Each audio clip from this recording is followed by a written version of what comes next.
जय हिंद दोस्तों। आज की यह वीडियो हम सबके लिए काफी हेल्पफुल और इम्पोर्टेंट होने वाली है, क्योंकि आज की इस वीडियो में हमारे साथ है चिराग जैन सर, जो कि 2020 बैच के आईपीएस अधिकारी हैं और वर्तमान में सर आजमगढ़ डिस्ट्रिक्ट में बतौर ग्रामीण एसपी जो है तैनात हैं। तो आज के इस वीडियो में हम सर के साथ जो हमारे कॉमन डाउट होते हैं बट इम्पोर्टेंट होते हैं यूपीएससी से रिलेटेड, उसको डिस्कस करेंगे और सर उसका आंसर करेंगे।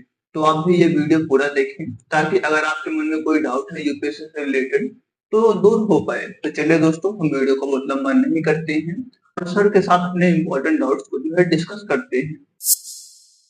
सबसे पहले सर आप अपने एजुकेशनल बैकग्राउंड के बारे में हमें कुछ बताइए।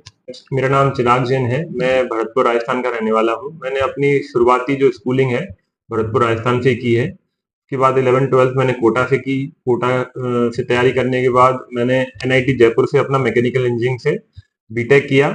2015 का मैं पास आउट हूँ। उसके बाद मैंने 1 साल कैंपस प्लेसमेंट के थ्रू 1 साल मैंने टाटा मोटर्स पुणे में 2015 से 2016 तक जॉब भी किया। उसके बाद जुलाई 2016 में मैंने जॉब छोड़कर फिर मैंने यूपीएससी की तैयारी शुरू कर दी। 1 साल पुणे में रह के ही तैयारी की। मैं पुणे में काम भी करता था, तो वहीं पे रह के मैंने 1 साल तैयारी की।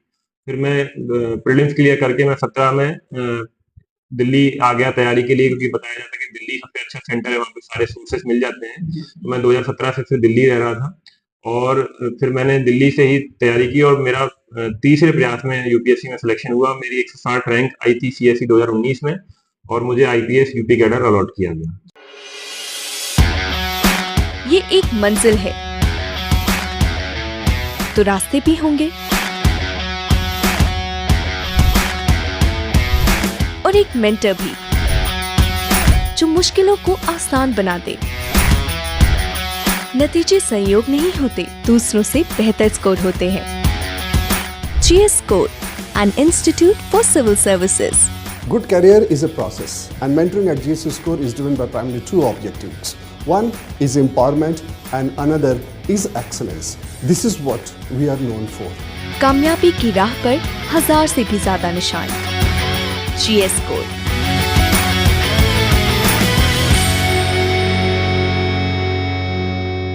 सर जब हम आपके ऊपर रिसर्च कर रहे थे तो हमने देखा कि आपने 4 बार यूपीएससी का प्रीलिम्स एग्जाम दिया और आपने चारों बार प्रीलिम्स एग्जाम क्वालिफाई भी किया। तो सर आपके पास कोई एक स्पेसिफिक स्ट्रेटजी होगा जिसको आप फॉलो करते होंगे और उसके थ्रू आपको यूपीएससी एग्जाम क्लियर हो रहा होगा। तो सर आप कृपया हमें उसके साथ बताएं। देखिए, कोई ऐसी स्ट्रेटजी कोई यूनिक रामबाण जैसा नहीं है। ये 2-4 चीजें 5 चीजें जिनका मिश्रण है मेरी स्ट्रेटजी, और बहुत ही बेसिक्स है। 90% टॉपर्स की यही ऑलमोस्ट स्ट्रेटजी रहती है। देखिए, सबसे पहले जब आप तैयारी शुरू करते हैं तो आप अपना आकलन करते हैं कि आप कितने पानी में हैं। जैसे मैं अगर अपना आकलन किया तो मुझे लगा कि मैं बिल्कुल ही जीरो हूँ, तो मैंने इसलिए जीरो के स्तर से तैयारी करना शुरू किया। मैंने सबसे पहले 6 से 10 तक की एनसीईआरटीज पढ़ी।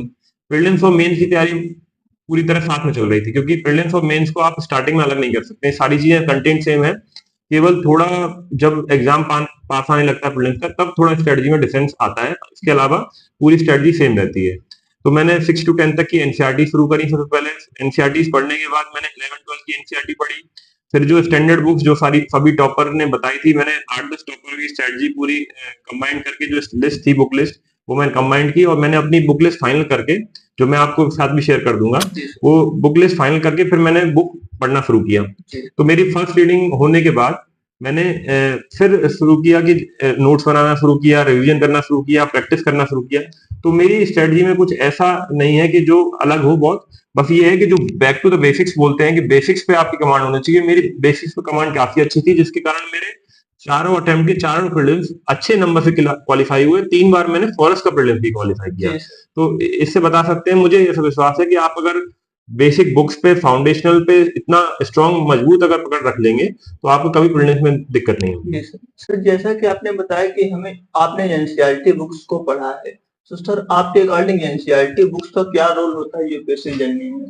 देखिए, मैं आपको बता रहा था, जैसे मैंने 11-12 किया है पीसीएम से और फिर मैंने इंजीनियरिंग की है, तो मेरे 6-7 और फिर मैंने 1 साल जॉब भी की है। तो मेरे 7 साल के करियर, मतलब मेरे लाइफ स्पैन में मैंने ह्यूमैनिटी से मेरा बिल्कुल टच हट गया। तो इसके कारण मुझे बहुत सारी बेसिक्स चीजें जो बेसिक्स एक आदमी को पता होती है स्कूलिंग के बाद, वो भी नहीं पता थी, वो भी याद नहीं थी, क्लियर नहीं थी। तो मैंने इसलिए 6 to 10 तक की एनसीईआरटी शुरू की। तो मेरी यही सलाह रहेगी, जो आदमी बिल्कुल बेसिक्स भी नहीं जान रहा है, उसके साथ उसको 6 to 10 तक की एनसीईआरटी बहुत जरूरी है पढ़ना। उससे बेसिक्स बहुत क्लियर होते हैं, आपकी पकड़ आती है फाउंडेशन पे। अगर किसी को लगता है, जैसे कुछ स्टूडेंट हैं जो आर्ट से हैं, 11th 12th में फिर बीए भी किए हैं, इवन एमए भी किए हैं, तो वो लोगों के लिए बेसिक बुक्स 6 to 10 तक एनसीईआरटी पढ़ने की जरूरत नहीं है। वो एडवांस पे डायरेक्टली मूव कर सकते हैं और वहीं से फिर प्रैक्टिस और रिवीजन जो चीजें होती हैं वो कर सकते हैं। जी सर। सर आपके अकॉर्डिंग सर यूपीएससी के जो कोचिंग इंस्टीट्यूट होते हैं सर, उनका क्या रोल रहा है यूपीएससी जर्नी में? क्या हमें यूपीएससी कोचिंग इंस्टीट्यूट जो है उन्हें ज्वाइन करना नेसेसरी होता है कि हम सेल्फ से भी इसको कर सकते हैं? देखिए, फिर से मेरा वही है कि ना, आप अपना आकलन करेंगे कि मेरा कितना बेसिक्स पे पकड़ है, कितना मेरे को ऑलरेडी आता है, कितना मैं जानता हूँ। जैसे मेरे साथ जैसे बहुत बेसिक्स भी मेरे क्लियर नहीं थे, तो मुझे लगा कि एक कोचिंग ज्वाइन करने से वो थोड़ा जल्दी पकड़ में आ जाते हैं। आप देखिए, आर्ट्स में कुछ ऐसा नहीं है कि बहुत रॉकेट साइंस हो के आप इसको पढ़ेंगे और समझ में नहीं आएगा। सब चीजें पढ़ के समझ में आ सकती हैं, पर थोड़ा टाइम लेती हैं। टीचर वही मदद कर देता है, मेंटर, इसीलिए मेंटर बोलते हैं, मेंटर का बड़ा रोल है। मेंटर आपको चीजें बहुत सिंप्लीफाइड वे में बता देता है, तो बहुत सारी चीजें आपको जल्दी समझ में आ जाती है। फॉर एग्जाम्पल, इकोनॉमी है, हमारी ज्योग्राफी है, ये सब थोड़ी सी टेक्निकल है। तो इनको अगर कोई मेंटर समझा देगा, टीचर समझा देगा, नॉर्मली कोचिंग इंस्टीट्यूट में अच्छे टीचर होते हैं, तो वो अगर समझा देंगे तो आपको बहुत जल्दी समझ में आ जाएगा। अदरवाइज आप खुद पढ़ेंगे, यूट्यूब की वीडियोस देखेंगे, तो आपको थोड़ा सा टाइम लग सकता है। बस यही डिफरेंस है। जी सर।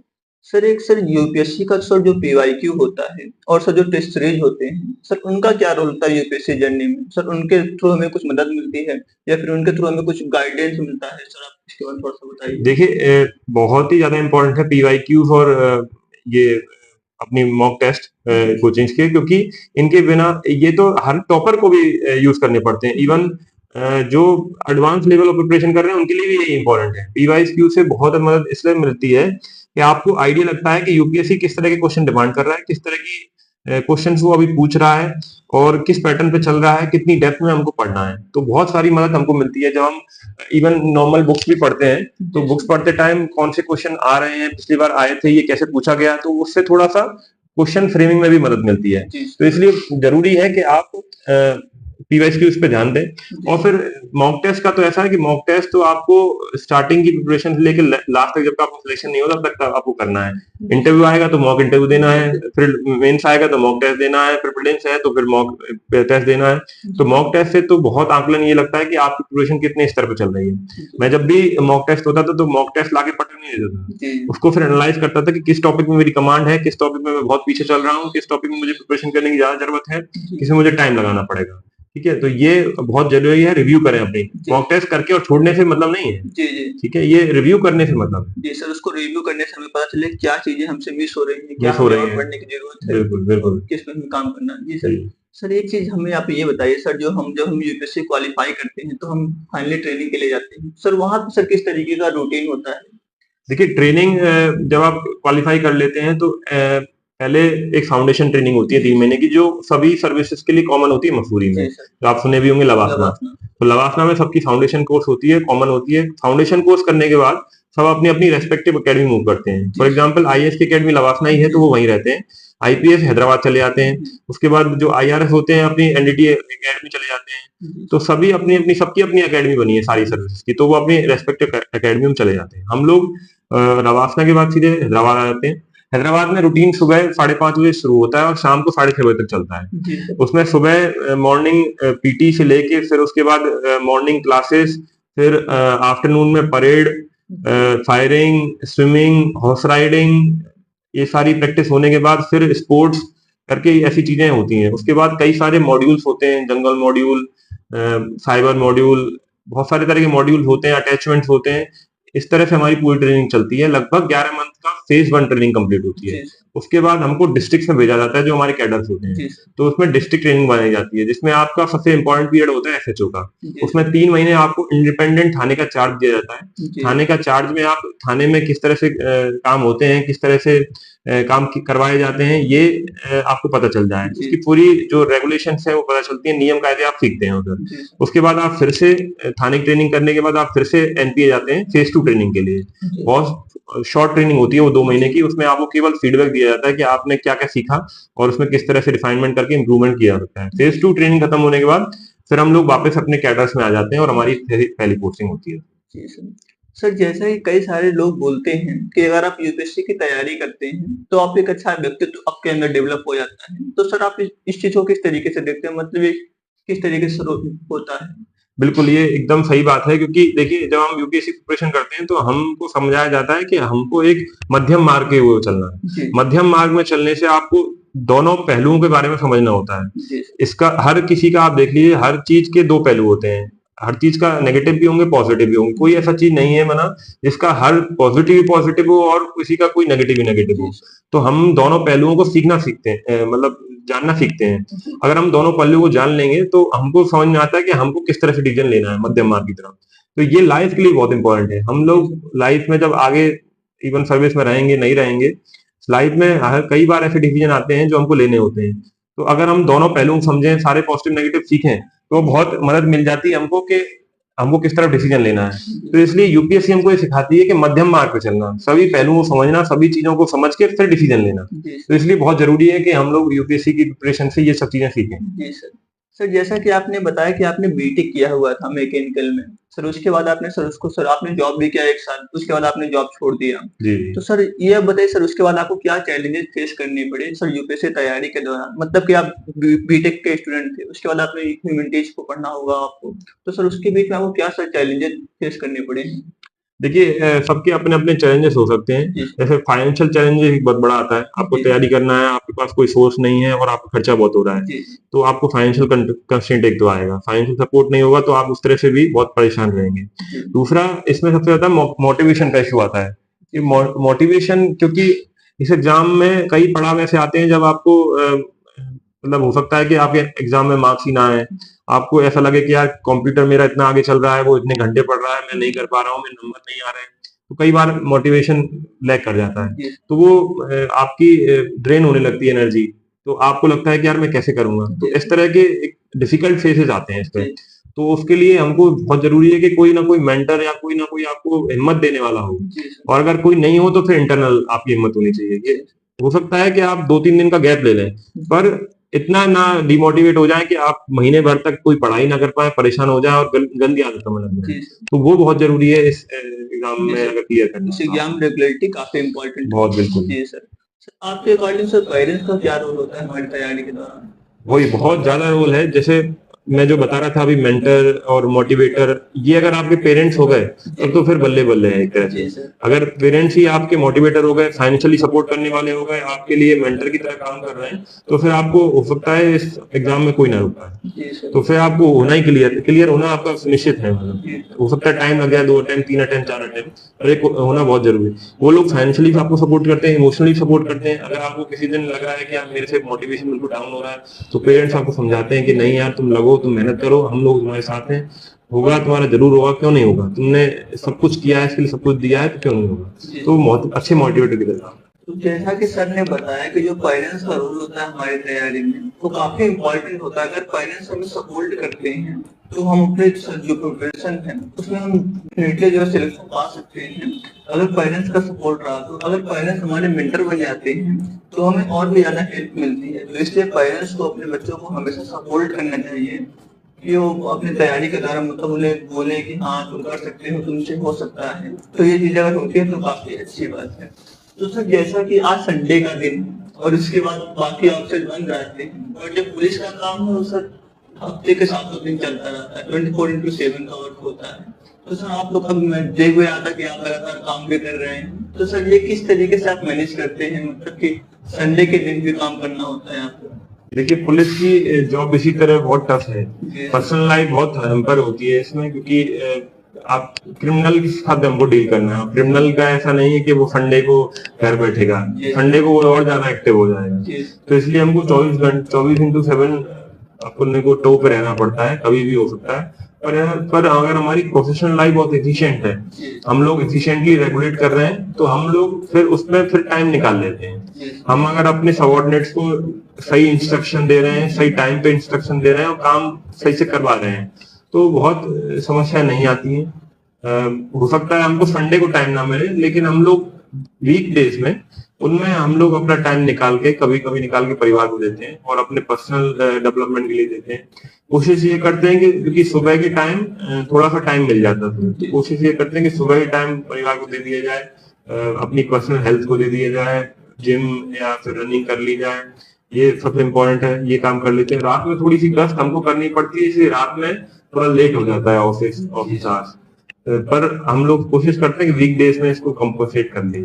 जी सर, आपका इस 2022 का केस मैं देख रहा था जिसमें आपने एक माइनर किडनैपिंग का केस सॉल्व किया और सर काफी फिल्मी स्टाइल में। सर आपने फेसबुक पे एक आईडी बनाया, उसके बाद आपने क्रिमिनल को पकड़ा, तो सर आप इसके बारे में कुछ बताइए। देखिए, बहुत ही फेमस हुआ था ये केस, मतलब एक हनी ट्रैप का केस था जिसमें नॉर्मली पुलिस नहीं करती है, पर केस सॉल्व करना था तो ऐसा करना पड़ा। उसमें केस एक्चुअली ये था कि एक किडनैप हुई थी लड़की, उसको पकड़ना था हमको। तो उसमें हमने क्या किया, मैंने मतलब एक सूचना ये मिली कि एक लड़की को लड़का ले गया है और किसी तरह कोई कनेक्शन है नहीं, कोई मतलब सबूत नहीं मिल रहा था कहाँ पे है कहाँ नहीं। अब हुआ कि कुछ टाइम बाद उस लड़के ने उस लड़की के साथ एक फोटो फेसबुक पे डाली और थोड़ी सी ऑब्सीन फोटो थी। तो इससे परिवार वालों को बड़ा परेशानी हुई कि यार हमारे लड़के को ले भी गया, लड़की को ले भी गया और फिर ऐसी तरह की फोटो डाल रहा है, सामान्य बदनाम।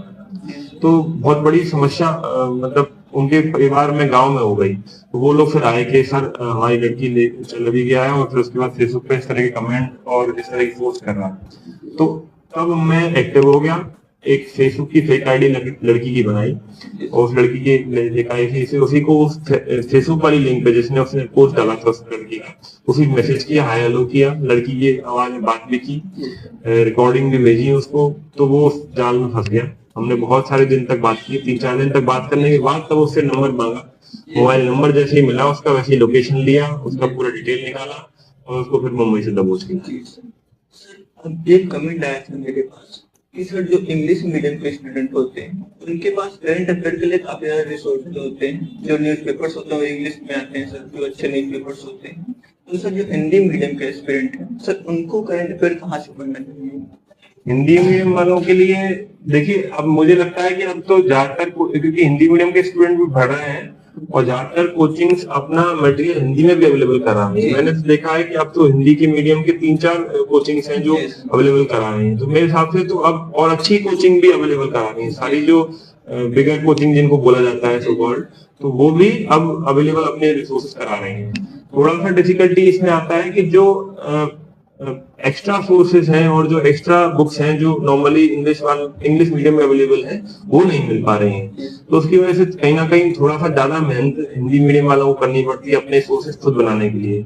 इंग्लिश मीडियम में वो ये है कि आपको पका पका मिल जाता है उनसे थ्रू, थोड़ा सा दिक्कत आती है। लेकिन पर जो करंट अफेयर्स की आप बात बोल रहे हैं, करंट अफेयर्स तो मुझे लग रहा है कि सारे कोचिंग्स जो इम्पोर्टेंट कोचिंग्स हैं वो सारी हिंदी मीडियम में भी अपने करंट अफेयर अब जारी कर रहे हैं। तो जैसा कि सर ने बताया कि जो करंट अफेयर के लिए हमें जो रिसोर्स होता है वो डिफरेंट जो अच्छी कोचिंग्स हैं उनकी मैगजीन्स आती है मंथली, तो आप उनको फॉलो कर सकते हैं, उसके थ्रू अपना करंट अफेयर आप जो है कवर कर सकते हैं।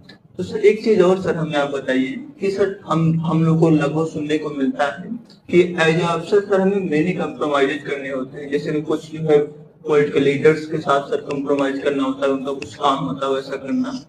तो सर आप इसके बारे में क्या सर सच में ऐसा होता है कि केवल ये सुनने में आता है? देखिए, इसके दोनों पहलू हैं।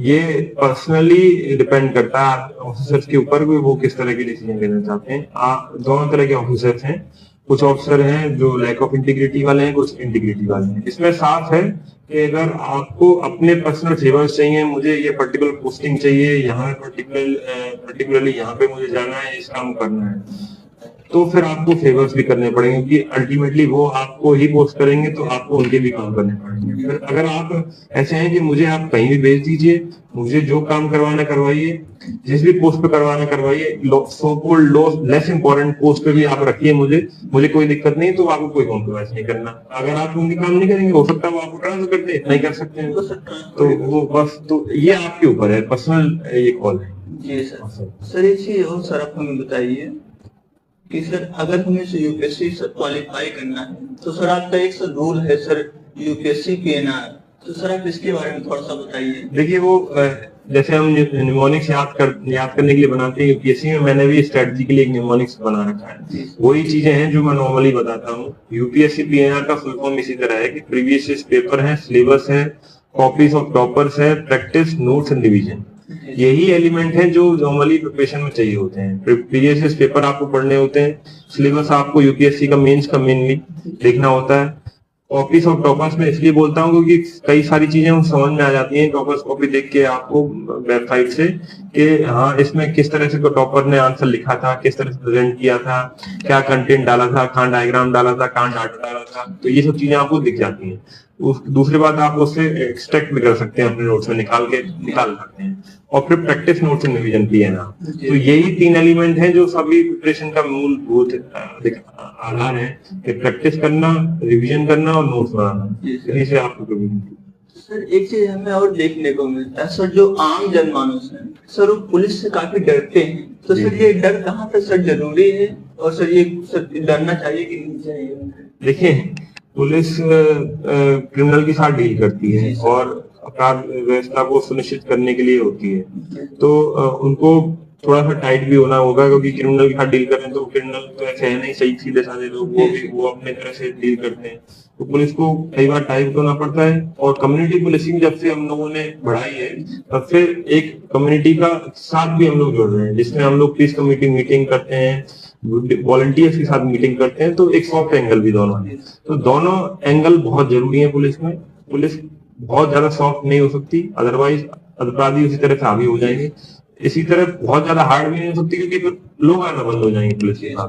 तो इसलिए दोनों एंगल बहुत जरूरी है, और दोनों मिश्रण के साथ ही पुलिसिंग बेहतर हो सकती है। जिसने भी एक को हावी कर दिया है उसकी पुलिसिंग बहुत खराब हो जाती है। सर एट लास्ट अगर आप अपने तरफ से कुछ पॉइंट्स ऐड करना चाहते हैं सर इस वीडियो में, तो सर देखिए जो सबसे इम्पोर्टेंट है यूपीएससी एस्पिरेंट्स के लिए वो है मोटिवेशन की बात। जनरली अगर आप ये सब स्ट्रेटजी फॉलो करेंगे तो नॉर्मली हो जाता है, पर होता क्या है बीच बाच में आपका मोटिवेशन डाउन हो जाता है। कभी नंबर नहीं आएंगे, कभी कोई इश्यू बन जाएगा, पर्सनल लाइफ का इश्यू होगा, या फिर फैमिली लाइफ का इश्यू हो सकता है, तो कभी कभी बीच में इश्यूज आ जाते हैं, जिसकी वजह से मोटिवेशन बहुत डाउन हो जाता है। तो मेरा एक ये कहना है कि जब भी मोटिवेशन डाउन हो तब आप 2 चीजें सोच सकते हैं। एक तो ये कि आपने किस कारण से स्टार्ट की थी मोटिवेशन। अगर वो कारण अभी भी है कि मुझे अपने आप को प्रूव करना था, प्रूव करके दिखाना था, या फिर मुझे अच्छा काम सोसाइटी के लिए करना था, जिस भी कारण से करना था, वो क्या अभी भी कारण बना हुआ है? क्या आपको अभी भी किसी को प्रूव करना है या करके दिखाना है? तो आप 2-3 दिन हो सकता है आपके बेकार जाए, लेकिन फिर से आपको उसी मोड़ पे आना पड़ेगा और करना पड़ेगा। देखिए हम लोग 2 चीज बोलते हैं, एक तो आपको या तो पेन, 2 तरह के पेन है, डिसिप्लिनरी पेन। डिसिप्लिन जब आप ज्यादा रखेंगे, अभी आप 3-4 साल बहुत मेहनत करेंगे तो डिसिप्लिन रखेंगे, तो आपको फ्यूचर लाइफ खराब होगी। पर्सनली आपको 17-18 घंटे पढ़ना है डेली, तो डिसिप्लिन का पेन है। एक रिग्रेट का पेन है, अगर अभी आपने मजे कर लिए, थोड़े मोटे जो भी सोशल मीडिया चलाई, मजे किए, दोस्तों के साथ घूमे फिरे, मूवी देखी, तो वो जो लास्ट में आपको कभी कभी जब 30-40 साल के आप हो जाएंगे तो याद आएगा कि आपने उस टाइम ट्यूशन कर ली होती तो मैं कहीं और होता, कहीं और बनूंगा। तो वो रिग्रेट का पेन है।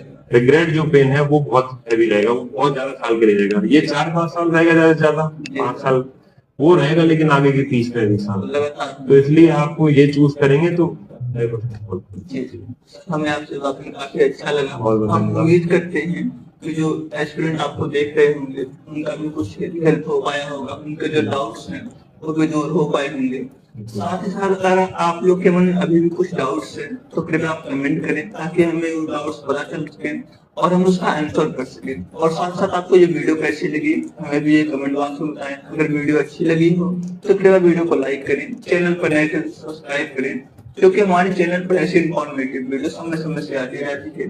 साथ साथ बेल आइकन को भी दबाएं, क्योंकि जब हमारे चैनल पर ऐसी इन्फॉर्मेटिव वीडियो आएगी तो आपको पता चल जाएगा। तो आज के इस वीडियो में इतना ही, मिलते हैं नेक्स्ट वीडियो में, तब तक के लिए धन्यवाद।